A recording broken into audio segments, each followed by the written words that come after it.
Hari amazina amwe mu myidagaduro y'abanyamerika adakeneye ibisobanuro byinshi.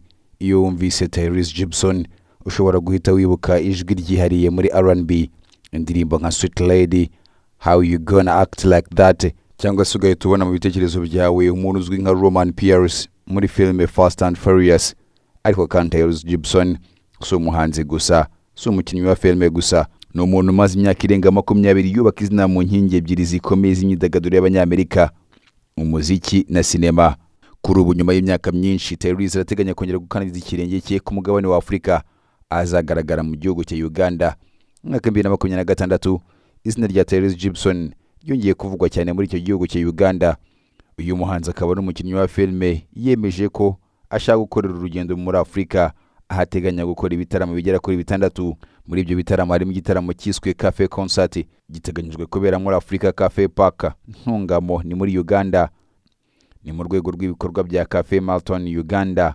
Urubuga rwa Cafe Marathon Uganda ruvuga ko Tyrese Gibson ari we muhanzi mukuru uzataramira muri iki gikorwa, kandi iki gitaramo kizaba ku tariki ya 3 z'ukwezi kwa 10 2026.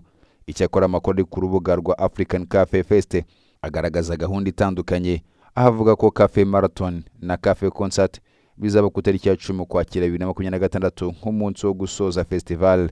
Ibi bivuze ko tariki ya nyuma izemezwe n'abategura iki gikorwa. Ariko kandi ikintu tudakwiye gushidikanyaho nuko Tyrese Gibson azaba ari mu byamamare bikomeye bitegerejwe muri Uganda muri iki gikorwa. Uganda si igihugu gishya kuri Tyrese. Uyu muhanzi akaba n'umukinnyi wa filime yiheruka kugera muri Kampala mu mwaka 2012. Nyuma y'imyaka irenga 10 ubu arateganya kongera gusubira muri icyo gihugu cya Uganda. Urugendo rwe ngo ntirugarukira gusa kuzataramira abakunzi be. Tyrese akaba yaravuze ko ngo ashaka gukoresha igihe azamara muri Afurika kugira ngo ahure n'abantu, amenye byinshi ku muco w'uyu mugabane, ndetse narushaho gusobanukirwa naho yumva afite isano ikomeye. Akaba yarashimangiye ko Afurika ashaka kuyisura mu buryo burenze igitaramo kimwe, aho yagize ati Afurika reka dukore urwibutso rushya. Yatangaje kandi ko mu gihe azaba hari ku mugabane wa Afurika yifuza gukora ibitaramo bigera kuri bitandatu. Ku bahanzi benshi b'Abanyamerika, Afurika ishobora kuba isoko ry'ibitaramo. Ariko kandi kuri Tyrese asa n'ushaka ko urugendo rwe ruba runini kurushaho. Kuri we arashaka kuzamarana igihe kinini n'abaturage, akamenya umuco wa Afurika, ndetse akazagira n'umwanya wo guhura n'abategura ibikorwa by'imyidagaduro kuri uyu mugabane. Niyo mpamvu yasabye n'abandi bategura ibitaramo muri Afurika bafite ubushobozi bwo kuba bamwakira, ko bamwandikira. Ibi akaba yarabikoze kugira ngo baganire ku buryo bashobora gukorana nawe muri ibi hazaba ari kuri uyu mugabane wa Afurika. Ibi bishimangira ko urugendo rw'uyu mugabo wabaye icyamamare muri sinema ndetse no mu muziki rushobora kuzahuriza hamwe umuziki, umuco, imyidagaduro ndetse n'ubucuruzi. Ariko kandi mbere y'uko aba Roman Pierce cyangwa umuhanzi wamenyekanye ku isi nka Tyrese Gibson, yari umusore usanzwe nk'abandi bose bavukiye Los Angeles, aha ni muri California.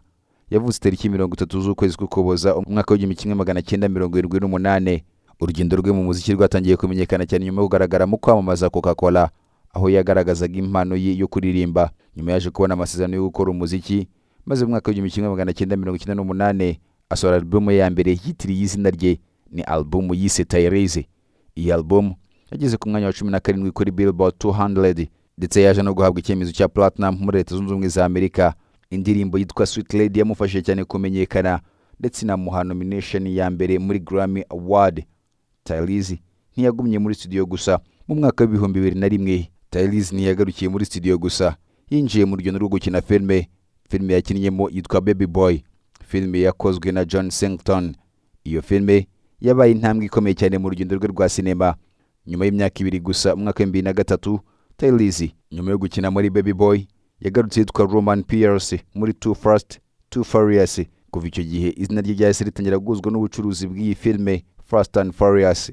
Yagaragaye muri Fast 5, Fast and Furious 6, Furious 7, The Fate of the Furious, F9 ndetse na Fast X. Iri zina Roman Pierce ryamuhaye ikintu cyihariye, kuba umukinnyi ushobora kuvanga action, comedy, umuziki, byose akabihuriza muri we. Ariko kandi Tyrese afite ubundi bucuruzi bukomeye i Hollywood, n'ubucuruzi bwa filme yitwa Transformers. Muri iyi filime agaragara nka Sergeant Robert Abs, aba ari umusirikare ukorana na Captain Lennox. Yagaragaye muri Transformers ya 2007, Transformers Revenge of the Fall ya 2009, ndetse na Transformers Dark of the Moon ya 2011. Ibi rero bikaba byaratumye Tyrese aba umwe mu bantu bake bashoboye kugira uruhare mu bucuruzi bwa filime ebyiri zikomeye aho i Hollywood mu gihe kimwe, Fast and Furious ndetse na Transformers. Nubwo Hollywood yamuhaye izina rikomeye cyane, Tyrese ntiyigeze areka umuziki wa R&B. Yagiye asohora album zitandukanye zirimo Tyrese 2000 Watts, I Wanna Go There, Alter Ego, Open Invitation ndetse n'iyitwa Black Rose. Album yitwa Open Invitation yamuhesheje nomination ya Grammy mu cyiciro cya Best R&B Album, naho Black Rose yo yaje ku mwanya wa mbere kuri Billboard 200. Muri rusange, Tyrese Gibson amaze kubona Grammy nominations zigera kuri 6, nubwo kugeza ubu nta nimwe aratsindira. Mu ndirimbo zizakunzwe cyane harimo yitwa Sweet Lady, How You Gonna Act Like That, Shame, Nobody Else. Tyrese kandi ntabwo yakoze umuziki wenyine, yabaye umwe mu bari bagize itsinda rya R&B ryitwaga TGT. Ni itsinda ryari rigizwe n'uwitwa Tyrese, Genuine ndetse n'uwitwa Tanka. Iri ni itsinda ryahuje amazina akomeye muri R&B mu mwaka wa 2013. Icyo gihe ryasohoye album yitwa Three Kings. Iyi album yaje kubona nomination muri Grammy mu cyiciro cya Best R&B Album. Ibi bikaba byerekana ko umwuga wa Tyrese mu muziki utari ushingiye gusa ku umuhanzi w'indirimbo zikundwa, ahubwo yanagize uruhare mu kubaka umuco wa R&B mu bihe bitandukanye. Ubuzima bwa Tyrese ntabwo bugarukira kuri Hollywood na studio gusa. Ni umwanditsi w'ibitabo ndetse n'umushoramari. Yanditse igitabo cyitwa How to Get Out of Your Own Way ndetse yanditse monology Secret of Your Man's Mind Revealed afatanyije n'uwitwa Reverend. Afite kandi ibikorwa byibanda ku guteza imbere urubyiruko binyuze muri The Tyrese Gibson Watts Foundation. Ibi bikaba bigaragaza urundi ruhande rwa Tyrese, aho abashaka gukoresha izina rye mu bikorwa birenze imyidagaduro. Iyo urebye urugendo rwa Tyrese Gibson kuva Los Angeles kugera ku rwego rw'uko izina rimenywa ku isi yose muri R&B ndetse na Hollywood, urugendo rwe muri Uganda rushobora kuba rurenze igitaramo. No gusubira ku mugabane avuga ko yumva afitanye isano nawo, no gusubira imbere y'abakunzi bamaze imyaka bazi indirimbo ze, no guhura n'abahanzi n'abategura ibikorwa by'imyidagaduro muri Afurika. Ikindi kandi ni amahirwe yo kongera kubaka ikiraro hagati ya Hollywood, R&B ndetse n'umugabane wa Afurika.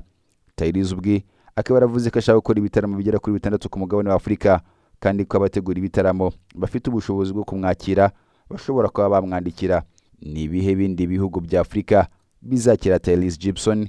Kugeza ubu nta rutonde rwuzuye rw'ibihugu byose azasura rwatangajwe ku mugaragaro, ariko kandi kimwe kirazwi: Tyrese Gibson ari gutegura indi chapitre nshya y'urugendo rwe. Kuri inshuro umugabane wa Afurika uri mu mutima w'iyi nkuru. Reka tubihange amaso. Wakoze cyane.